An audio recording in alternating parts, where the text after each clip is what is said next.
இன்னைக்கு நம்மளுடைய வாகை தமிழா சேனலில் பார்க்குறது என்ன அப்படின்னு கேட்டிங்கன்னா, அதாவது மணத்தக்காளி காய் குழம்பு.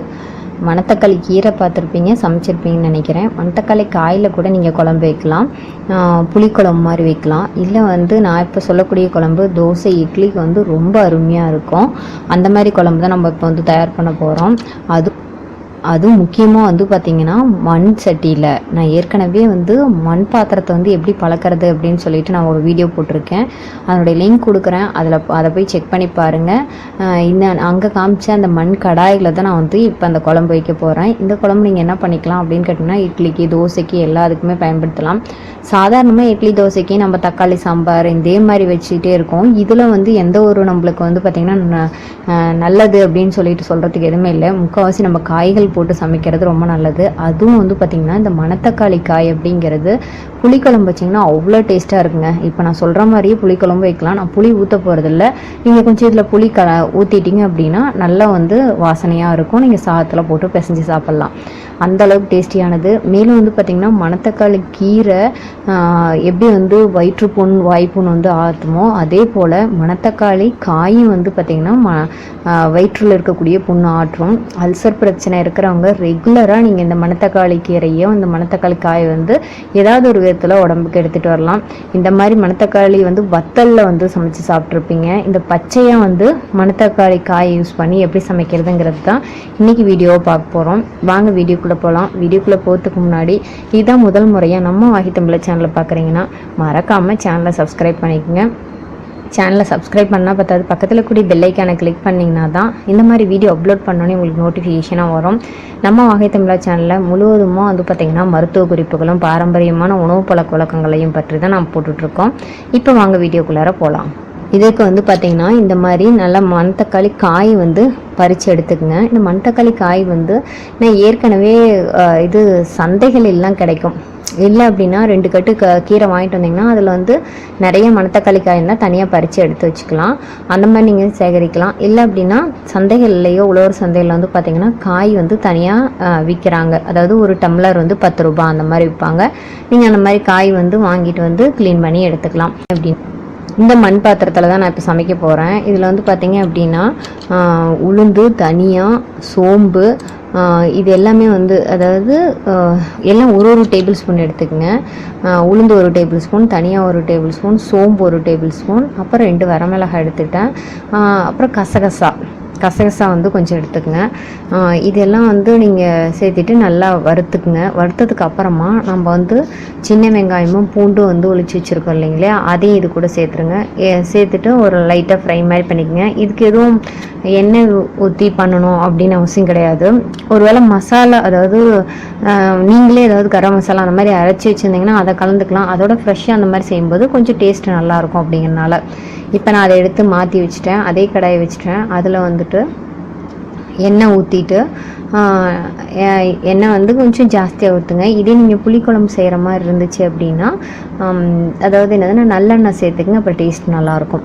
இப்போ கடுகு, அதுக்கப்புறம் உளுந்து ஆஸ் யூஷுவலாக சேர்த்திங்க. ஒரு வேளை புளிக்குழம்பாக இருந்துச்சுன்னா வெந்தயம் கொஞ்சம் சேர்த்திக்கலாம். பொடியும் நீங்கள் சேர்த்தலாம் வெந்தயத்தை.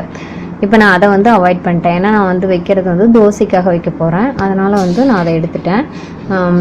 இப்போ வெங்காயம் சின்ன வெங்காயம் போட்டிங்கன்னா என்ன நல்லாயிருக்கும். பெரிய வெங்காயம் சாம்பார் மாதிரி நான் சாப்பிட்றதுனால ஒரு 2 பெரிய வெங்காயம் போட்டுட்டேன். ஓகேங்களா. நீங்கள் இப்போ புளிக்குழம்பு வைக்கிறீங்கன்னா சின்ன வெங்காயமும் பூண்டும் 1 கப் அளவுக்கு நீங்கள் கட் பண்ணி வச்சுக்கலாம். வச்சிட்டிங்கன்னா இந்த டேஸ்ட் ரொம்ப நல்லாயிருக்கும். இப்போ வெங்காயம் வதங்கியதுக்கப்புறம் 2 நல்ல தக்காளி ஸ்லைஸாக கட் பண்ணி அதில் சேர்த்துறேன். எப்பவுமே தக்காளி வெங்காயம் வதங்கிறதுக்கு நீங்கள் 1 டேபிள் ஸ்பூன் உப்பு சேர்த்துனீங்க அப்படின்னா அது என்ன ஆகணும்னா நல்லா வதங்க ஆரம்பிச்சிடும். அதனால் இப்போ அந்த குழம்புக்கு எவ்வளோ தேவையோ அந்த உப்பை நான் சேர்த்துக்கிறேன். சேர்த்துட்டிங்க அப்படின்னா வெங்காயம் சீக்கிரமாக வதங்கிடும். அதுக்காக தான் உப்பு சேர்த்துறது. இப்போ பாருங்க, இது நல்லா வதங்கட்டும். நல்லா வதங்கினதுக்கப்புறம் இது கூடயே நம்ம என்ன பண்ண போகிறோம்னா, நம்ம எடுத்து வச்சுருக்கோம் இல்லையா அந்த மணத்தக்காளி காய், இதை தான் நல்லா கழுவிட்டு நான் அது கூட சேர்த்துறேன். கொஞ்சம் தான் நான் கீரையிலேருந்து பறிச்சதுனால கொஞ்சம் தான் இருக்குது. இன்னும் கூட நீங்கள் சேர்த்துக்கலாம். வத்தல் குழம்புக்கு நீங்கள் நல்லா ட்ரை ஆகி இருக்கிறத நீங்கள் சேர்த்துருப்பீங்க. இது பச்சையாக இருக்கும்போது ரொம்ப டேஸ்டியாக இருக்கும். எண்ணெயில் போடும்போது அது வதங்கிடும், நல்லா அது வதங்கிடும். இந்த மாதிரி கொஞ்சம் நேரம் வதங்க விடுங்க. வதங்கினதுக்கு அப்புறமா நம்ம இந்த இதுக்கு தேவையான அளவு மிளகாத்தூள். இந்த மிளகாத்தூள் நான் எப்படி வீட்லேயே அரைக்கிறேன் அப்படிங்கிறத நான் வீடியோ போட்டிருக்கேன், அதனுடைய லிங்க் கொடுக்குறேன், நீங்கள் போய் செக் பண்ணி பாருங்கள். அதுக்கப்புறம் கொஞ்சம் கொத்தமல்லி தூள் சேர்த்துக்கலாம், அதாவது தனியாத்தூள் போதும். ஏன்னா நம்ம அப்புறம் மஞ்சள் பொடி எல்லாத்துக்குமே சேர்த்துறதான். ஏற்கனவே உப்பு சேர்த்துட்டனால இதுவே போதுமானது. நம்ம வந்து ஏற்கனவே 2 மிளகா வேறு போட்டிருக்கோம், அதனால் நான் கம்மியாக தான் மிளகாத்தூள் வந்து இது கூட சேர்த்துக்கிறேன். சரிங்களா? இப்போ இது வந்து நல்லா வதங்கிடுச்சு. இப்போ இதுக்குள்ள தேவையான அளவு தண்ணி ஊற்றிடுங்க. ஏற்கனவே காய் நல்லா வதங்கிட்டனால நல்லா ஒரு 2 கொதி வந்துச்சுனாவே போதும். எவ்வளோ தண்ணி, அதாவது குழம்பு எவ்வளோ வைக்கணும்னு நினைக்கிறீங்களோ அவ்வளோ அளவுக்கு தண்ணி நல்லா சேர்த்துருங்க. சேர்த்துட்டு இந்த மாதிரி நல்லா கொதிக்கட்டும்.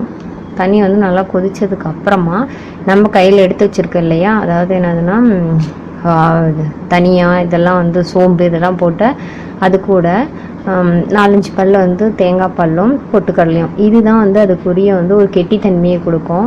அதனால் பொட்டுக்கடலை ஒரு கைப்பிடி அளவு போட்டுருங்க, அப்புறம் தேங்காய் பல் ஒரு 4-5 பல் போட்டுருங்க. இந்த ஃப்ளேவர் ரொம்ப நல்லாயிருக்கும்.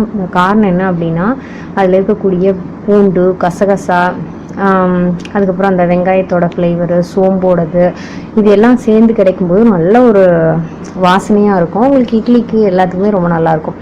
இப்போ பாருங்கள், நல்லா இந்த பக்கம் கடாயில் கொதிச்சிருச்சு. கொதிச்சதுக்கப்புறமா நீங்கள் என்ன பண்ணலான்னா அரைச்சி வச்சுருக்கக்கூடிய அந்த விழுதை வந்து அதில் சேர்த்துட்டிங்கன்னா போதும். பாருங்கள், இந்த மாதிரி நல்லா அரைச்சிட்டேன் பேஸ்ட் மாதிரி. நீங்கள் என்ன பண்ணலான்னா அந்த குழம்பு கூட சேர்த்துட்டிங்கன்னா திக்னஸ் கிடச்சிரும். குழம்புக்கு திக்னஸ் வேணுன்னா அந்த தேங்காயும் அந்த கடலையும் தான் திக்னஸை கொடுக்கும். இப்போ நல்லா சேர்த்துருங்க. சேர்த்துட்டு ஒரு நிமிடம் அந்த பச்சை ஸ்மெல் வராது. காரணம் என்னென்னா நம்ம போட்டதே என்ன பண்ண வறுத்து தான் போட்டிருக்கோம். இப்போ பாருங்கள், நல்லா கொதிச்சிட்ருக்கு. ஒரு நல்ல ஒரு கெட்டித்தன்மை கொடுத்துருச்சு. நல்ல வாசமாகவும் இருக்குது.